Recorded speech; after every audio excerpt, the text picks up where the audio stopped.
नमस्कार, माझ्या कोकणची झुळूक यूट्यूब चॅनलवर आपल्या सर्वांचं स्वागत आहे। तर मंडळी, श्री शांतादुर्गा सिद्धेश्वर मंदिर खोकरल जत्रोत्सव 2025 यावेळी सादर केलेले संगीत नाट्यपुष्प मच्छगंधा यातील काही क्षण मी आपल्यासमोर सादर करीत आहे। तरी माझा हा तुम्हाला व्हिडिओ आवडल्यास नक्की लाईक करा, शेअर करा आणि कमेंट्स करायला विसरू नका। धन्यवाद। आपल्या पाण्यात गळ टाकून बसतो, मूर्ख मासे गळाला लागतात तेवढे फक्त मी बाहेर काढतो, बाकी त्यांचे तेच बिचारे तडफडून मरतात आणि तुमच्या सारख्यांना मेजवानी मिळते। हा खरं की नाही?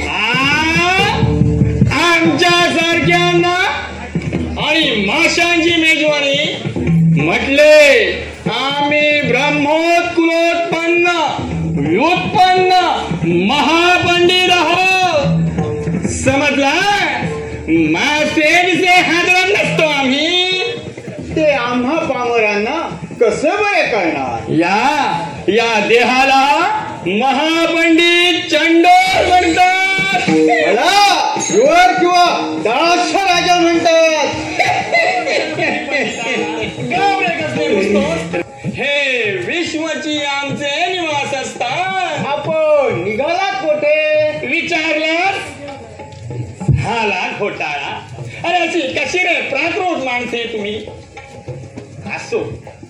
असो पण ह्याला सांगायला हवे, जीवरा मला हस्तिनापुराकडे जाण्याची वाट कोणती ते तेवढे दाखव पाहू। मी चाललोय सम्राट शंतनू महाराजांच्या राजदरबारी। राजदरबारी म्हणजे राजदरबारी कोणत्या अमात्य पदावर? ते होय, ते अजून ठरायचं आहे। तू पकडतोस मासे आणि मी पकडतो माणसे, म्हणजे धीवरा मी पौरजनांच्या भविष्यात डोकावतो।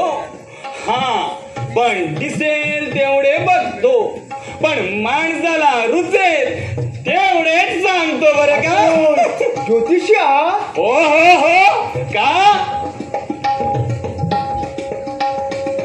आता आली पंचायत। शहाण्या शास्त्री पंडिताने या ज्योतिर्विद्येच्या बंधात पडून सौदा मात्र पक्का जमवता येतो।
तुझ्या नशिबात कोण सम्राट वाढून ठेवलाय तो बघितलं? पंडितजी, या खट्याळ पोरीचं भविष्य बघा पाहू। अगं बाई, हे भविष्य सांगतात? मग सांगा पाहू काय लिहिलं? दूर हो धीवर कन्ये, दूर हो। तुझ्या अंगाला येणारा हा माशांचा गंध, नाकातले केस सुनाचा आले, दूर हो। कसा कस्तुरी नुग्न आकाशी धरून सत्यवती दादा, या पंडितजींना लोकांच्या घरी कसं वागावं, कसं बोलावं त्याची रीत भात कुणी शिकवलेलीच दिसत नाही। तुझं ते भविष्य सांगणार आहे। माझं भविष्य आहे माझ्या मुठीत आणि ते सांगायला पुन्हा पंडिताची मुळीच गरज नाही मला. हो, हे जर खरं तर मगाशी हात घेऊन पुन्हा कशाला धावलीस? मला काय ठाऊक तुमचं नाक एवढं लांब आहे म्हणून. हसता काय? रागावू नकोस पोरी, पण धीवरा तुझी ही पोर लाखात एक आहे. पण गड्या, तुझ्या नशिबाचा असा काही योग दिसतो की तुझ्या गळाला लागलेला भला मोठा मासा तुझा गळ घेऊन पसार होतो बघ. अगदी खरं बोललात पंडित. म्हणून बजावतो, हा गळ तरी नीट सांभाळून ठेव. हा गळ नीट सांभाळा तर ही त्रैलोक्याची राणी होईल. पण हिमालयाचे दुर्गम मार्ग आमच्यासारख्या संसारी पुरुषांना कुठे ठाऊक असणार. हा, पण आपल्यालाही गंगा तरून जायची असेल तर त्याची सोपी वाट ही.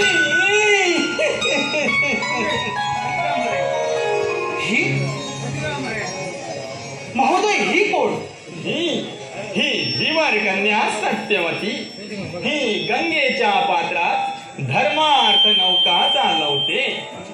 महोदय, ही धीवर कन्या? ही तर नंदन वनातून गंगा तीरावर जलक्रीडा करण्यासाठी अवतरली कुणीतरी जलदेवता भासते.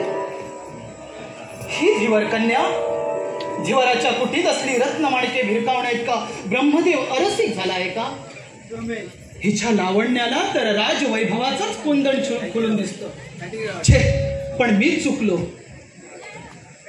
ही लावण्यवती गंगा तीरावरच्या तपोभवनात अवतरावी यात नवलते काय की कोणी स्वर्गस्थ देवतांनी गंगामाईची पूजा करण्यासाठी हे नीलकमल तिच्या पायी अर्पण केलं असेल. आणि असं असेल तर तुझ्या दारी उठून म्हणजे ते यात्रिक मुठीत धरून कैलासाकडे धावत सुटले. काय म्हणाला? याची वाट काय? हिच्या अंगाला मत्स्यगंध, म्हणजे हा येणारा मत्स्यगंध म्हणजे एकूण आपल्याला नाग आहेत. मला वाटले आपण नाग दक्षिणेकडे देऊन यात्रेसाठी निघाला. तर मग खचितच ही कोणी शापित देवकन्या असावी.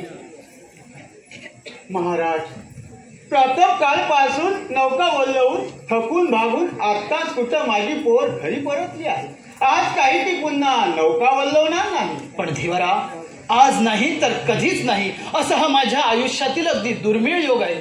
आज मला गंगा पार झालेच पाहिजे. तर मग महाराज, आपली आपण दुसरी अवस्था पाहावी. थांबा दादा, ऋषीवर्यांना सांगा की सत्यवतीची एक अट त्यांनी मांडली तर नौकाच पुन्हा पाण्यात लोटण्यास ती सिद्ध आहे. धीवरा, तुझ्या कन्येला सांग, तिने घातलेली कोणतीही अट माझ्या तपश्चर्येच्या आड येत नसेल तर ती पराशराला मान्य आहे. दादा, ऋषीवर्यांना सांगा की सत्पुरुषाचा सहवास लाभावा ही सत्यवतीची फार दिवसाची मनीषा आहे. त्यामुळे नदी पार झाल्यावर देखील सत्यवतीच्या संमतीशिवाय ऋषीवर्यांनी गंगेचा परिसर ओलांडला कामा नये. इतकंच ना, तर माझे मग ही गोड अट कोणत्या तपस्वी मान्य करणार? तुझी चिंता योग्य आहे, म्हणून मी काय करू? सूर्य मावळतीला जाई तोवर आपण घाटावर वाट पाहावी. सूर्य मावळतीला जाईपर्यंत? का महाराज, या दासीवर रागावलात? नव्हे काही. अगं, भगवान सूर्यनारायण आज किती घटका माझा अंत पाहणार आहेत याचा हिशोब घालीत होतो मनाशी. इतकी का आपल्याला हिमालयाची ओढ लागली आहे? छे, या गंगेच्या पाण्यालाच तर फार ओढ आहे. काहीतरीच बोलायचं. काहीतरीच नव्हे, माझ्या चित्तवृत्ती चंचल झाल्या आहेत. काहीतरी अघटित घडणार आहे का? सत्यवती, या गंगामाईचं पात्र किती विशाल आहे नाही? होय महाराज, आपल्या अंतकरणा इतकं विशाल आहे. पण काय करावं? तुझी नौका कधीतरी पहिलं तीराला लागायची आणि तुझ्या संगतीतील ही यात्रा संपायचीच की. त्या गंगामाईला पहिलं तीर नसता तर किती बरं झालं असतं म्हणून सांगू. पण महाराज, नौका पैलतीराकडेच नेली पाहिजे अशी कोणी सक्ती केली आहे का? महाराज, आपल्या मनात असेल तर सहस्त्र मुखानं सागराला आलिंगन देणाऱ्या या गंगाबाईच्या मुखापर्यंत आपली नौका जाऊ शकेल. सत्यवती, अगं, दुसऱ्याचं मन हरण करणारं हे चतुर भाषण करायला तुला कोणी शिकवलं? शिकवणारे तर माझ्या समोरच उभे आहेत. सत्यवती, अगं, वैराग्याच्या साधनेसाठी मी हिमालयाची यात्रा आरंभली. पण या गंगामाईच्या मनात दुसऱ्याच साधनेत मला गुंतवावं असं दिसतंय. गंगामाई सारख्या तपस्विनीने देखील सम्राट शंतनू संगी संसार केला. मग महाराज, आपल्याच मनाला संसार सुखाबद्दल एवढी धास्ती का बरं वाटावी? कदाचित घडते आहे यात काहीतरी दैवी नेमाने मसतील का?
काय अद्याप तुला काहीही माहिती नाही.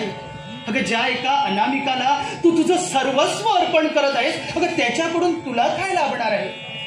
महाराज, महाराज, मला काय लाभलं हे म्हणून सांगू. मला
अवलंबून आहे मुली. मुली, पण तुझ्या अंगाला तर कस्तुरीचा घमघमाट सुटला आहे. पुन्हा सिद्ध पुरुषाची कृपा झाली की काय? हा पराशर ऋषींचा अनुग्रह झालाय पंडितजी. नुसताच अनुग्रह असला म्हणजे ठीक नाही. गंध मोठा उन्मादकारी आहे, पण कस्तुरीबाई मुगया घडते. बाकी कोणाच्या प्रार्थनात जे लिहिले आहे ते कोणाला चुकणार आहे थोडे. शिवरा, सम्राट शंतनू महाराज याच दिशेने गंगा दर्शनाला येणार आहे. सांभाळ बरं.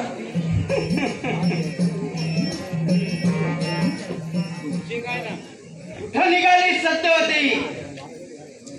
हे काय विचारणं दादा, पाण्याला जायला नको? मग पहाटेची कुठे गेली होती? कुठं म्हणजे? मंदिरात, शिवदर्शनाला. बेटी, पुढे झाली ही ऋषी सेवा. का? माझ्या सेवेचा तुम्हाला काय उपद्रव झाला? अद्याप झाला नाही, पण पुढे होणार नाही असं वाटत नाही. दादा, सत्यवती, मी जन्मभर पोळ्याचा धंदा केला आहे. मासे जाळ्यात कसे फसतात ते मला कळत नाही असं समजू नकोस. पण दादा, मी काय सांगतोय ते नीट लक्ष देऊन ऐक. मागे एकदा तुझ्या प्राप्तीसाठी असीम नावाचे देवर्षी माझ्या पाशी याचना करीत आले होते, पण त्या ऋषी शेट्टालाही मी निश्चून सांगितलं माझी मुलगी तुला देणार नाही असं सांगून त्याला वाटेला लावला. का? कशासाठी? बेटी, तुझ्या मनात काय आहे ते तरी सांग पाहू. मी कोणाशी असत्य भाषण कधी केलं नाही दादा. मी त्यांना मनानं वरलंय. हे मनानं वर्ण नव्हे, फार फार पुढे गेलीस तू. नाही दादा, त्यांनी मला वचन दिलं, आपलं सर्वस्व माझ्या पायाशी अर्पण केलं. अर्पण करायला त्या भड्यांचा पाशी आहे तरी काय? वेळाच्या भरात दिलेल्या वचनावर कोण विश्वास ठेवील? मुली, त्याला नाही म्हणून सांग. नाही दादा, मी त्यांना आता नाही म्हणाले तर ते खचितच देहत्याग करतील. देहत्याग करणारी माणसं सहजासहजी वश होत नाही. नाही दादा, खरंच ते तसे नाही. पुरुषाचं मन तुझ्यापेक्षा मला जास्त समजतं. जो क्षणात भाजवतो त्याची माया हटायला एक क्षणात पुरेसा असतो. पण दादा, सत्यवती, तू जाणती झाली होतीस तेव्हा तुझ्या जन्माची कथा मी तुला सांगितली. या युवराच्या कुटीत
इतकी काही दादांची भीती वाटायला नको आपल्याला. आज मी दादांना सांगितलं म्हणजे सांगावंच लागलं. तसे रागावले थोडेसे, पण त्यांच्या रागाची मला नाही भीती वाटत. दादा काय म्हणाले ठाऊक आहे? तुझे पाणी ग्रहण करण्यास एखादा धर्मज्ञ राजाच योग्य आहे. त्यावर मी त्यांना काय म्हणाले ठाऊक आहे का? नाही. पण पुरुष हृदयाला आम्हा स्त्रींचं अंतःकरण कधीच कळायचं नाही. मी त्यांना म्हणाले की राज्ञी पदाचा मला तीळ मात्रही लोभ नाही. त्यांच्या संगे मी एखाद्या आश्रमात देखील सुखाने संसार करीन. आणखी मी त्यांना काय सांगितलं ठाऊक आहे? मी त्यांना म्हणाले की त्यांची माझ्यावरील प्रीती ही कैलासा एवढी थोर, या गंगा माईप्रमाणे पवित्र आणि ध्रुवासारखी. सत्यवती,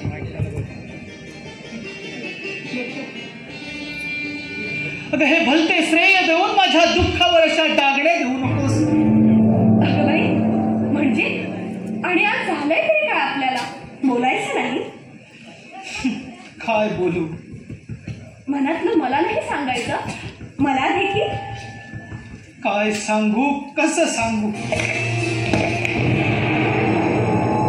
सत्यवती, सत्यवती, मला तू विसरून जा.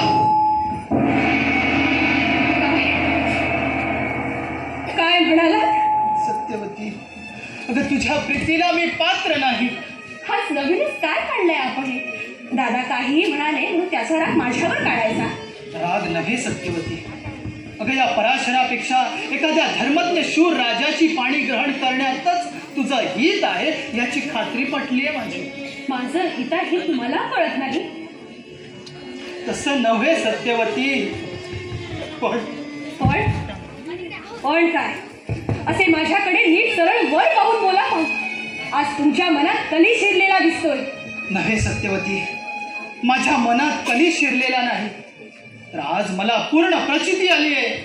म्हणजे मी काही समजले नाही महाराज. मला क्षमा कर सत्यवती. अगं तुझ्यावरची प्रीती हा माझ्या मनाचा दुबळेपणा होता. तो एक भ्रम होता, तो एक मोह होता. ज्याला संसाराची मुळातच गोडी नाही अशा बोलून चालून एका संन्याशाला तू वरलंस. आता मला बोलला नको. मला हिमालयाची शिखरे साथ घालीत आहे.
महाराज, आपल्या साधनेच्या आड ही सत्यवती येईल असे का आपण म्हणता? मी आपल्या संगी हिमालयात येईल आणि गुरु देखील आपली सेवा करण्यात नव्हतं कामाने.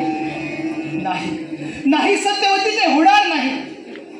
अग्नी आणि पाणी एकाच कुंडात नांदतील काय? वैराग्याच्या साधनेसाठी तुझी स्मृती देखील मला माझ्या मनातून पुसून टाकली पाहिजे. सत्यवती, आज मी तुझ्याजवळ भिक्षा मागतोय. मला हिमालयात जाण्याची अनुज्ञा दे सत्यवती, अनुज्ञा दे. सत्यवती, आजवरच्या माझ्या तपश्चर्येचं सारं फळ मी तुझ्या पायी अर्पण करतो. पण सत्यवती, मला अनुज्ञा दे. नको महाराज, मला तुम्ही हवे आहात. तुमच्या विना तुमचे हे तपोधन घेऊन मी काय करू? तुम्ही नाही तर सारी सृष्टी मला अंधकारमय होईल. सत्यवती, सत्यवती, अगं तुझ्या प्रीतीपायी, माझ्या प्रीतीपायी जे घडले त्यात तुझा कोणताही नाश होणार नाही असे मी तुला वरही देतो. पण मला हिमालयात जाण्याची अनुज्ञा दे सत्यवती. नको नको महाराज, आपण मला त्रैलोक्याचे राज्य देव केले तरी ते मला मला आपण हवे आहात. फक्त आपण. मी आपल्या पाया पडते, आपली प्रार्थना करते.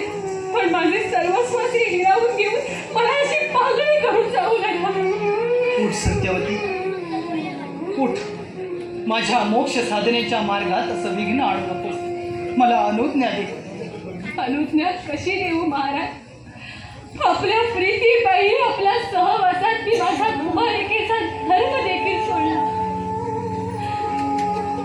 महाराज, महाराज आपण अंतर्ज्ञानी आहात. होय सत्यवती, मी अंतर्ज्ञानी आहे आणि भवितव्याचे चित्र मला पूर्णपणे दिसले आहे. महाराज, महाराज माझ्या पोटी जन्म घेणाऱ्या या तेजस्वी बालकाची मुद्रा कल्पनेला आणि सत्यवती, त्याबद्दल तू मुळीच चिंता करू नकोस. तुझ्या पोटी पुत्र उपजल्यावर या गंगेच्या किनारी त्याला ठेवून तू सुख नाही वजा. तो पुत्र मी घेऊन जाईल आणि अगदी आईच्या मायेनं त्याचं मी संगोपन करीन. महाराज, सत्यवती, तुझ्या पोटी पुत्र जन्मल्यावर तुला पुन्हा कौमार्य प्राप्त होईल असा मी तुला दुसरा वर देतो. सत्यवती, मला अनुज्ञा दे. नको नको महाराज, दुसरे हवे ते दिव्य करायला मी तयार आहे, पण हे मंत्रसिद्ध कौमार्य मजवर घालून माझ्या स्त्रीत्वाची अशी विडंबना करू नका. सत्यवती, त्यात तुझी विडंबना नाही. अगं, पश्चातापानं पोळलेल्या या पराशराच्या हृदयाचं ते क्षालन आहे. सत्यवती, मला अनुज्ञा दे. सत्यवती, दिलेले वचन मोडून आपण माझी फसवणूक केली, घाम घालून मला पुरी घायाळ केली. आता अनुज्ञा कशासाठी मागता? नाही सत्यवती, मी कोणतेही वचन मोडलेलं नाही. अगं, हिमालयाची साथ मला ओढून नेत नाही तोवर मी इथंच राहील असा वेळीच मी तुला इशारा दिला होता. इशारा? होय, दिला होता. मोठ्या हुशारीनं आपण तो मला वेळीच दिला आणि त्याचा उच्चार देखील धोरणीपणानं नेमका वेळीच केला. तर मग तुमच्या प्रीतीवर विश्वासानं मान टाकणारी सत्यवती भोळीच नव्हे तर भोळी देखील होती म्हणायची. महाराज, महाराज, मी आपली मनोभावे भक्ती केली, आपल्यात विश्व पाहिलं, सर्वोंगाने आपल्याशी एकरूप झाले, मग आपण माझी असली क्रूर मारा का केली? सत्यवती, तुझ्या वाटेला आलेल्या दुःखाबद्दल मलाही वाईट वाटत आहे, पण माझी खात्री आहे एके दिवशी तुलाही हे पटेल. आज मी केले ते तुलाही पटेल. सत्यवती, मला तुमच्यावर असलेल्या प्रीती पाहिजे, पण तुमच्या हृदयातली प्रीती सुखी असली तर कृपा करा आणि हे दयेचे पात्र लावून घ्या. देवी सत्यवती, पुरुषांच्या हृदयाचा, पुरुषांना हव्या असलेल्या प्रेमाचा आणि पुरुषांच्या धोरणी सत्यवचनीपणाचा आपण मला फार भयान प्रत्यय आणून दिला. जा पराशर जा, तुला ऋषी आणि महाराज म्हणतानाही यापुढे माझी वाणी लज्जित होईल. देवी, मला क्षमा कर. एका अपराध छल्ल्याचं फार मोठं ओझं शिरावर घेऊन मला इथून जावं लागणार आहे. त्याची काही गरज नाही पराशर.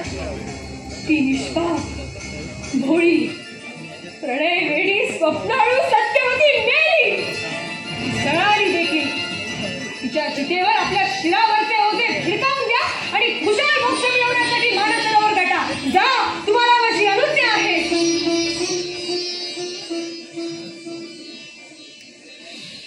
ईश्वर तुझे कल्याण करो.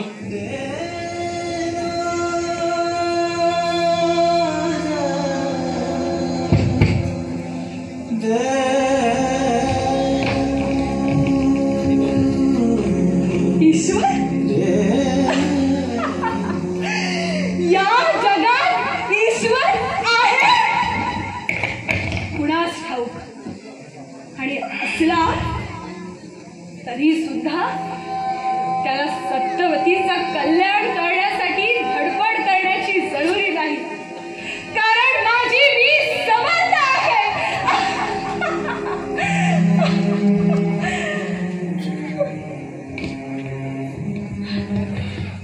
आई गंगाबाई, स्वप्नातही मी कधी कुणाच्या भाग्याचा हेवा केला नाही, मग माझ्याच वाईटाला ही शिक्षा काय आहे? काय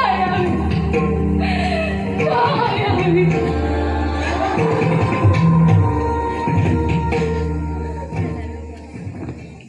विमानकारी बसलेली गंध कुठून येत आहे बरं? जंगलात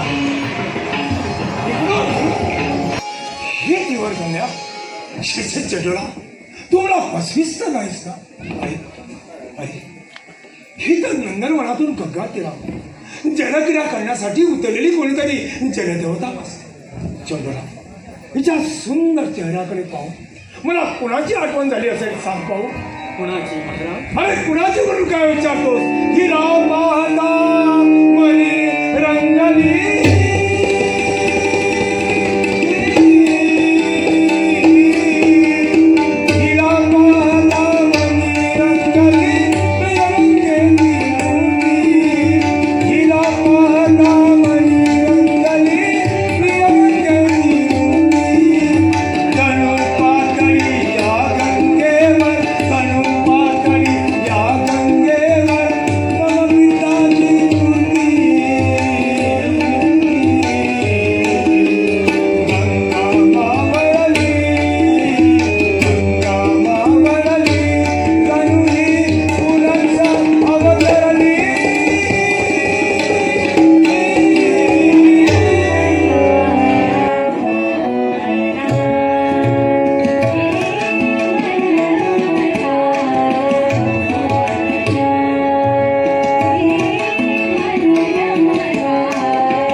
पाहिली नव्हती.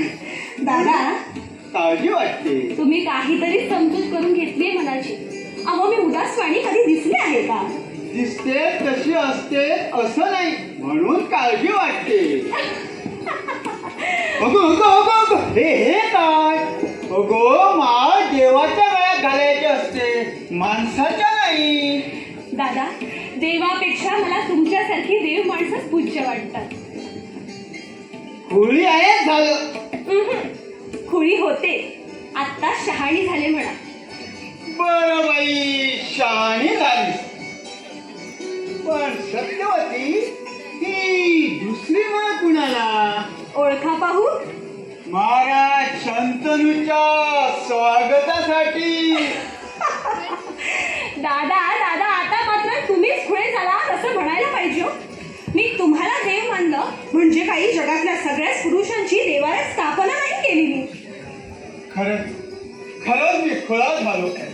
तुझं मनच मला कळेल असं झालं. न कळायला माझ्या मनापाशी आता काही उरलं नाही.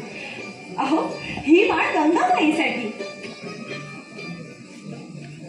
या मुलीला सद्बुद्धी दे म्हणून मी रोज गंगामाईची प्रार्थना करीत असतो. अगं बाई खरंच मला सुद्धा आता गंगामाईपाशी काहीतरी मागितलं पाहिजे. तू काय मागणार आहे? माझ्या दादांना रात्रभर गाढ झोप दे म्हणून. अगं तुझं लग्न होऊन तू आपल्या घरी गेल्याशिवाय मला झोप कुठची? मग आता तुम्हाला झोप यावी यासाठी तरी मला माझा नवरा लवकर शोधला पाहिजे. शोधायची काय गरज आहे? दारी येतात त्यांची संभावना नीट केलीच म्हणजे झालं. हो दादा, दारात जोगवा मागायला असे कित्येक भिक्षेकरी, तडी तापसी आणि योगी देखील येतात. या पडवीत मृगाजीन टाका, महाराज बसतील. पडवीत मृगाजीनावर? दादा अहो तुम्ही काही काळजी करू नका. पडवीत मृगाजीनावर बसायची महाराजांना चांगलीच सवय झाली. आणि नाही तू उठून पडवीत बसली आणि महाराजांना इथं जागा करून दिली तर काय बिघडेल का? आता तुमचाच आग्रह असेल तर उठते कापडी.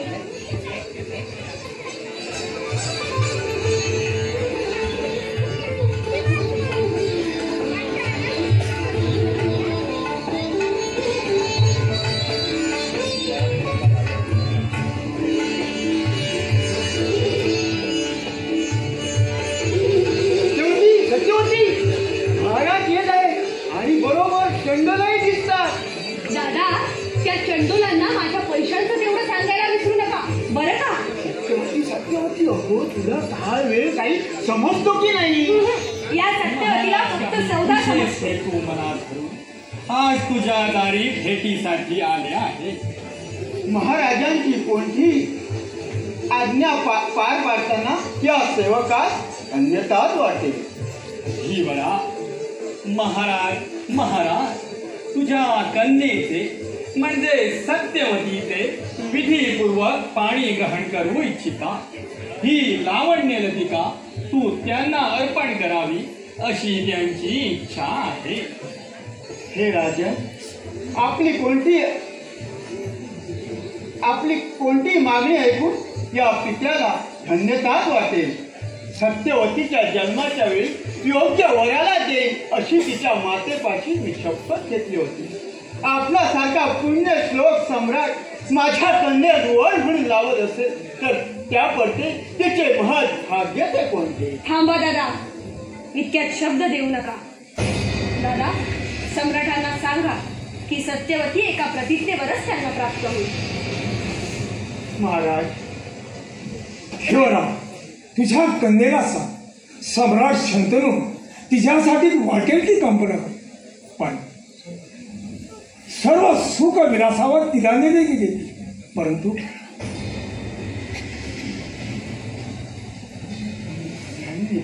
धन्य महाराज, धन्य झालो मी, कृतार्थ झालो. थांब देवरा, अजून माझे वचन पुरे झाले नाही. जे देण्याने तिच्या आणि माझ्या लौकिकास भर पडेल ते मी अवश्य देईन. पण ठेवरा दादा, सम्राटांना सांगा की सत्यवतीला स्वतःच्या लौकिकाची काळी मात्र काळजी वाटत नाही. पण विवाहानंतर माझ्या पोटी जो पुत्र जन्माला येईल तो युवराज व्हावा आणि त्यालाच पुढे राज्याभिषेकही व्हावा अशी माझी मागणी आहे. युवराज देवराज जिवंत असताना, शौर्याने आणि एके अधिकार पदाने युवराज पदास पात्र असताना देवरा तुझ्या ह्या कन्येची मागणी मला कशी पुरवता? शिवरा, तुझ्या कन्येला सांग की ही एक अट सोडून महाराजांजवळ दुसरा हवा तो तुझ्या कन्येच्या ठाई माझा जीव किती जळला आहे हे मी व्यक्त करून सांगू शकतो. परंतु एक धर्मज्ञ राजा म्हणून मला माझी कर्तव्य पार पाडलीच पाहिजे. विवाह ठरविताना मलाही माझ्या हितसंबंधांना जपलंच पाहिजे. महाराज, माझ्या कन्येवर आपण रागावू नये. नाही देवरा, प्रीतीचा विश्वास एकच अनुराग असतो. पण माझ्या प्रार्थना संसार तिच्या दासीच्या विनंतीप्रमाणे आम्ही त्या करण्याची सिद्धता जर दर्शवली असती तर आम्ही त्याला खचित जीवदानही दिलं असतं. विनाशकाल ओढावला म्हणजे मोठमोठ्यांची बुद्धी देखील फिरते यात शंकाच नाही. एरवी सोमलेश्वराने आपल्या विनंतीला उर्मट उत्तर खात्रीने दिलं नसतं. प्रियदर्शना, सोमलेश्वराच्या उर्मट उत्तराची देखील आम्ही एक वेळ कळ केली असती. पण प्रियदर्शना, सम्राट शंतनूचे मांडलिकत्व पत्करणाऱ्या राजाचे वर्तन हे शंतनू महाराजासारखे निरपराध असायला नको का? पण प्रीती एक अशी भावना आहे की प्रियदर्शना, प्रीतीची महती तू मला सांगू नकोस. अरे सोबलेश्वराच्या मुखातून आम्ही पुष्कळ वेळा प्रीतीचे पुराण ऐकले, पण सोबलेश्वराला आम्ही जे बजावून सांगितले ते आम्ही तुलाही बजावून सांगतो. प्रीती हे विरक्तीचे दुसरे रूप आहे. सम्राट शंतनूची गाढ गंगा भक्ती आणि तिच्या मागे त्याने स्वीकारलेलं कडकडीत वैराग्य यालाच म्हणतात प्रीती. असल्या डोळस प्रीतीचा लवलेस तरी त्या सोबलेश्वराच्या कामकुटीत तुला कधी दिसला होता का? असली प्रीती सर्वांनाच कशी पेणे. प्रसंगी एखाद्या माणसाचा तोल गेला म्हणजे तोल गेला, तोल जाईलच कसा? अरे राजाचा तोल जाऊन चालेल कसं? अरे वाऱ्याच्या वावठळीनं पाला पाचोळा भीर भरून उडाला, पण वटवृक्षानं आपली मुळे जमिनीत रोवून धरलीच ना. प्रियदर्शना, अरे मस्तकावर राजमुकुट धारण करणाऱ्या पुण्य श्लोकांच्या चारित्र्याबाबत अशी तडजोड संभवू शकत नाही. त्याबद्दल युवराज आपल्याला मुळीच उभं नाही. मी जे काही कृत्य केलं ते माझ्या कर्तव्य बुद्धीशिवाय दुसरा कुठलाही माझा स्वार्थ नव्हता, हे तुला तरी माहीत आहे ना. त्याबद्दल युवराज आपल्याला कोणत्याही प्रकारे ते करता येणार नाही, कारण सोबलेश्वराने आपल्या विनंतीला वाद दिलाच नसता.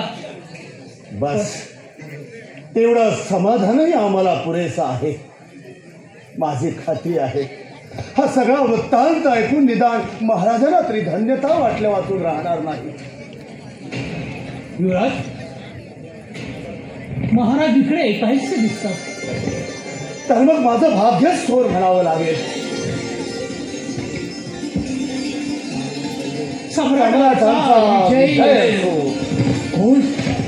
बाळ देवव्रता, बसा, तुझा कुशल आहे ना? आपल्या आशीर्वादानं ताज आमचं अगदी कुशलच आहे. सोबलेश्वराचा वध झाला, युवराज शाल्व गादीवर बसला, सोबल राज्यातला सर्व भ्रष्टाचार आता संपला. अरे सोबलेश्वराचा अखेर वध झाला, सुटला विचार. आता शाल्वाची शिक्षा सुरू. देवव्रता, शाल्वाचा वध कधी करणार? आपल्या अशा संदिग्ध बोलण्याचा आम्हाला कशाचा जुमत पडत नाही. देवव्रता, माझ्याही मस्तकावर हा राजमुकुटाचा भार सोसेनाचा.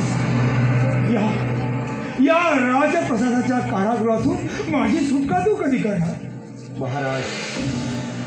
महाराज आपण काय बोलता आहात? हे महाराजांची मनस्थिती ठीक दिसत नाही. चंडोला, हल्ली काही दिवस महाराजांची तब्येतच ठीक नाही.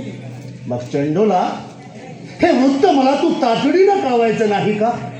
महाराजांच्या प्रकृतीची परीक्षा घेतली का? औषधोपचाराची व्यवस्था केली का?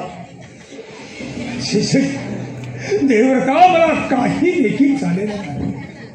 महाराज, आपण खुशाल नाही म्हणावं, पण आपल्या मुद्रेवरून मात्र आम्हाला स्पष्ट झालं हे खरं ना? अक्षरान अक्षर खरा. धन्य आहे तुमच्या चातुर्याची युवराज.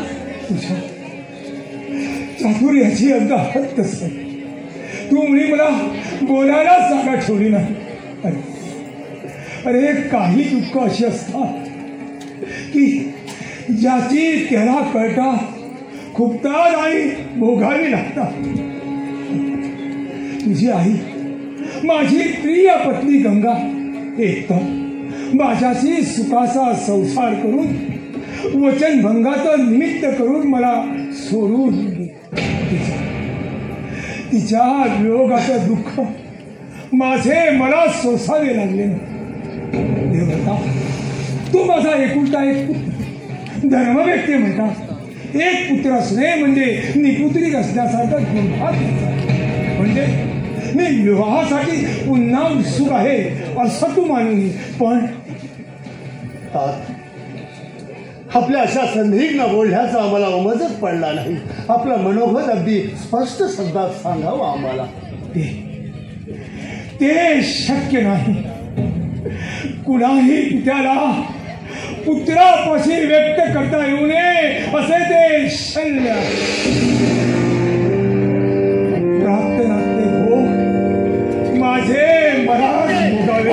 कधी आणि केव्हा? क्षमा करा, क्षमा करा युवराज, क्षमा करा. महाराजांचे मान त्या कन्येवर महाराज. वीरवर कन्या, ती गंगा किनाऱ्यावरती पोळ्याची पोळ. अशक्य, असत्य चंडोला, असत्य. माझ्या थोर पित्याविषयी जर असं असत्य भाषण बोललास, ईश्वर साक्ष सांगतो युवराज. महाराजांनी तिला मागणी सुद्धा टाकली.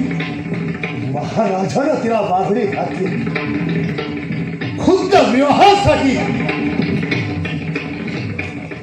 ईश्वर साक्ष सांगतो, वाटल्या समात्यांना विचारा. तिची अट मान्य झाली नाही म्हणून. कोणती अट? अट कोणती? चंडाला बोल. ती म्हणाली, माझ्या पोटी जन्माला येणारा पुत्रच गादीवर बसेल. विचारा वाटल्या, विचारा. क्षमा करा. माझ्याशी असत्य भाषण करण्याची तुझी हिंमत तर दिसत नाही, पण तुझी मात्र वाणी अगर असत्य ठरली तर मला फारच समाधान झालं असतं.